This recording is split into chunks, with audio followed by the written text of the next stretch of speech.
మనం తగినంత అంటే ఆశించినటువంటి ఉత్పాదన మనం పొందకపోవడానికి కారణం ఏంటంటే పశుగ్రాసం ఈ కొరత వల్ల అంటే సరైన దానికి ఆహారం అందించలేకపోవడం వలన కొరత వల్ల అంటే కనీసం బాగా అభివృద్ధి చెందినటువంటి హర్యానా పంజాబ్ రాష్ట్రాల్లో 12% వాళ్ళు పశుగ్రాసాన్ని పెంచుతుంటే మనం 3% కూడా పశుగ్రాసం పెంచకపోవడం వలన ఇలాంటి దుస్థితి మనం ఎదుర్కొంటున్నాం. దానికి ఇంకో కారణం కూడా ఉంది సార్.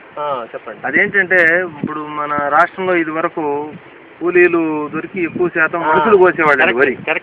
ఆ వరి ఎప్పుడైతే మిషన్ వస్తుందో అదంతా పొలాల్లోనే పడిపోతుంది.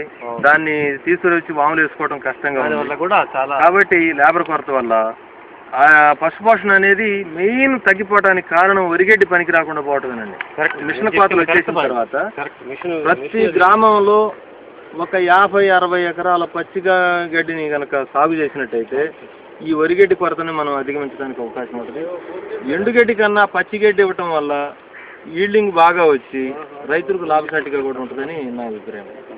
మేము కొంతమంది రైతులతో చర్చించినప్పుడు వాళ్ళు ఏం చెప్పారంటే మామూలుగా వరిగడ్డి మామూలు పశుగ్రాసం పచ్చి మేత వాడినప్పటికీ ఈ కోత్రి వెరైటీ కానీ వెరైటీ కానీ పశుగ్రాసాలు వాడినప్పుడు 100% పెరిగిందని, పాల దిగుబడి కనీసం రోజు 1 లీటర్ పెరిగిందని చెప్తున్నారు. మీ ఉద్దేశంలో మీరు ఏం గమనించారంటే? అది వాస్తవం అండి, నేను వాడి చూశాను.